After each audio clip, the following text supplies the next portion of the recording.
Spain is planning to tax you double the value of your property if you're not from the EU.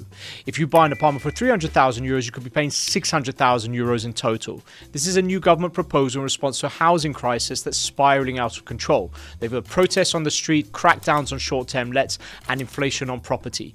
In this video, I'm going to walk you through what's actually happening in Spain and who's going to get hit the hardest and what is happening with all the other measures that they're looking to bring into place. Hi, this is Jeremy from the Millionaire Migrant. I help entrepreneurs and investors avoid costly mistakes in their global investment and financial freedom strategy. These are mistakes I made over the last 2 decades since I left the UK. And I'm going to help you to understand all the opportunities that are out there and how to play the system to your advantage. So if you're stuck in a system that doesn't reward you for your hard work, I'm here to show you the path to financial freedom and the global possibilities that you didn't know exist. Spain is the second most visited country on planet Earth. Almost 100 million tourists visited last year in 2024. So this has been fantastic news for anyone who's in the short-term rental space, if you're leasing it out, or if you're an Airbnb host or Airbnb company. But unfortunately, this is not great news for the locals, and they're the ones that are getting suffered the most. If you think about it, the housing price has gone up 44%. Rents have jumped 11.5% just in 2024.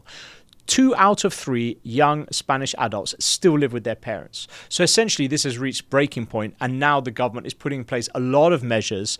Apart from the headline one of the 100% tax, they're going to put in other measures that are going to help make sure that there is some kind of balance within the system. Let's go back and understand a little bit how this all started. The first thing that happened was the financial crisis. So when the financial crisis happened in 2008, there were 4 countries that were the most affected, and they called that the pigs, which is the Portugal, Ireland, Greece, and Spain. And those are the countries that had to dig themselves out of this. So what happened is, out of the ashes of the global financial crisis, the GFC, out of this came the Spanish Golden Visa, which ironically enough actually closed last month, again because of there was no upside to them. It was just more and more people buying properties and not putting it onto the rental market, which constrained supply and pushed up rental prices. So that was the first that had to go. But the Spanish Golden Visa was designed at that stage to try and attract investment into a market that was heavily affected by the GFC, the global financial crisis.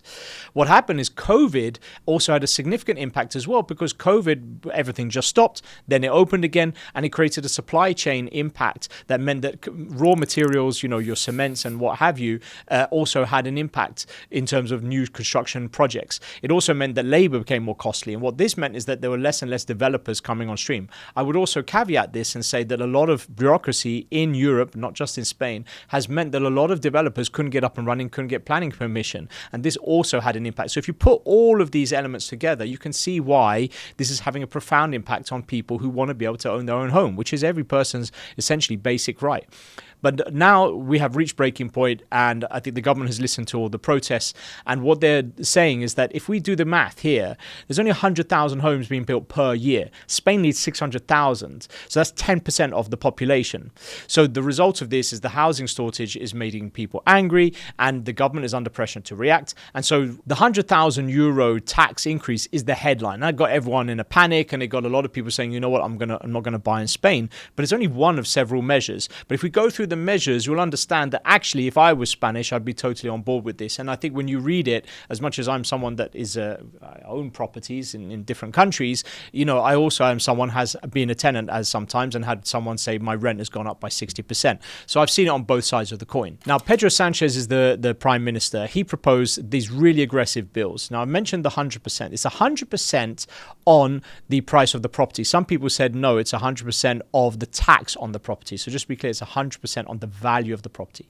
Second of all, he's introduced 2 other measures, which are to try and stop landlords trying to price gouge and squeeze its tenants. So they're trying to stop this. And these are 2 measures. So the first one is that you get 100% income tax deduction on the rental income. If you rent your property below the threshold set by the government, you'll pay 0% income tax on that rent. So what it wants you to do is to try and reduce the rent that you're charging to the local market and to incentivize you to do that. The second is that it will, if you retain profits, then you will be taxed at a higher rate. So it was 15%, they're going to put it up to 25%, and that means that it's going to stop you to try and maximize your profits from tenants and trying to say, listen, let the tenant get a good deal, you make less, but if you try and get more, then the tax man's going to take advantage. You do have an exemption on this, that if you have 60% of your properties that are considered affordable rentals, then you would get a 50 to 100% reduction on that tax rate. So again, if you're no problem with you renting, but if you're doing it at a particular market or segment which is not catering to those worst affected at the bottom of the ladder, so to speak, then we will penalize you. So you can see where they're going with these two things. Thirdly, there will be a tax of 21%, a VAT, value-added tax, on short-term rentals if they're less than 30 days. Less than 30 days, more than 30 days, you could argue that it's kind of someone staying for a medium to long-term period. But yeah, if you're deliberately doing it for less than 30 days, you will have to pay the VAT, which they didn't have to pay before. Only hotels had to pay it, so it was a bit of an unfair battle. Hotels have to pay, they have tourist taxes, and then they have the VAT. And if you're an Airbnb landlord, you didn't. So that will come into effect. And there will also be other measures that will be in place, such as a freeze on short-term rental permits in Madrid, Malaga, and Barcelona, because these are the three cities that are most heavily affected by the influx of tourism.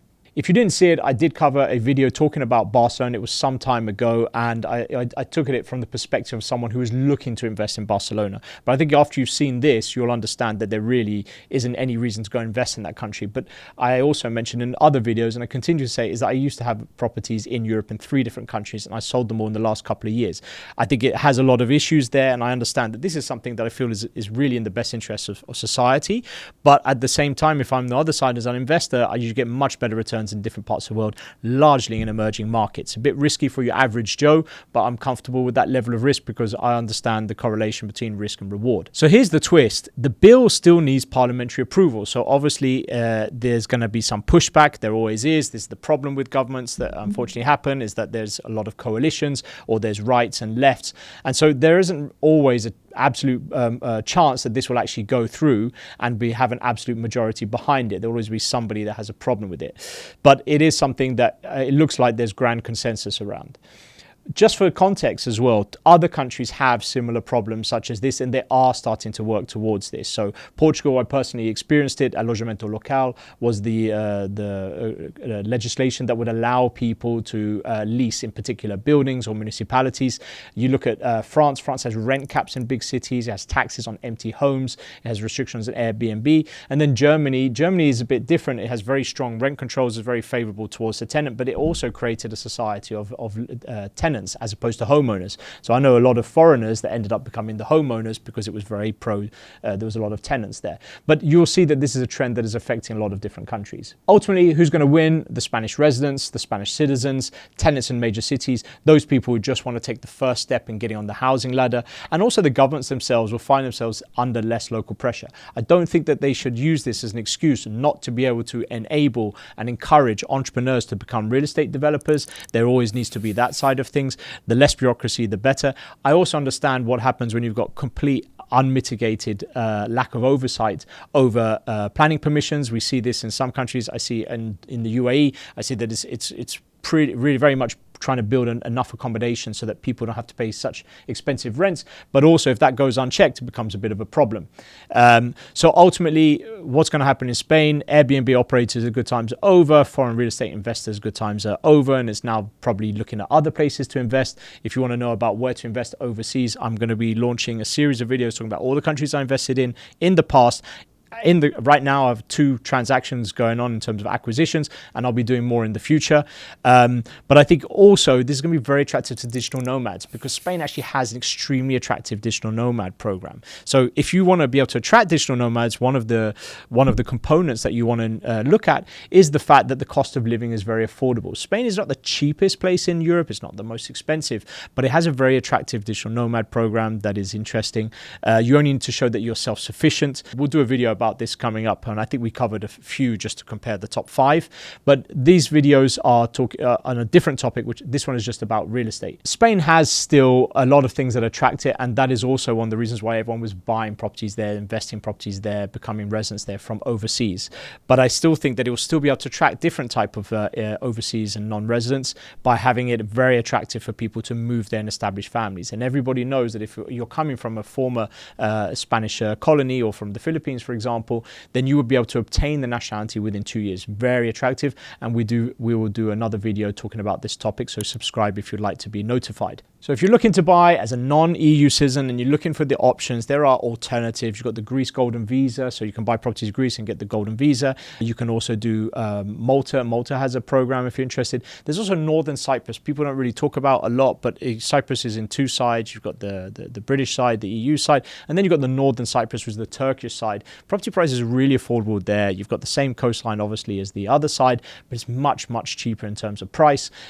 Some people like it because essentially there's few places in that part of the world where property prices are still a relatively affordable price per square meter. So in summary, is Spain being smart? Are they not? Well, I think it all really depends if it goes through, because today, as Trump has shown us, not everything you say actually turns out to go through in the end. And that's the thing about democracy. It has a lot of upsides, it has a lot of downsides as well. Let me know if you found this video informative. Give us a comment if you find that you did or you didn't. Ideally, the more that we get your feedback, the more that we can curate content that serves all of those people who are just looking to leave where they are right now and always know that there's another country out there that is trying to attract people who add value to their societies through talent, through capital, through entrepreneurial expertise, whatever it may be. I always advise people, and I've noticed this, especially with the Spain Golden Visa closing, Malta under a threat, and Dubai real estate, how you really got to time it right. You need to be a year early, because if you're not, you're going to be a day too late. And I've seen it so many times. So get yourself in order, get yourself clued up, start watching these videos, a little bit biased, obviously. But if you do find it useful, then this is the place for you. Thanks very much for watching. I'll see you on the other side.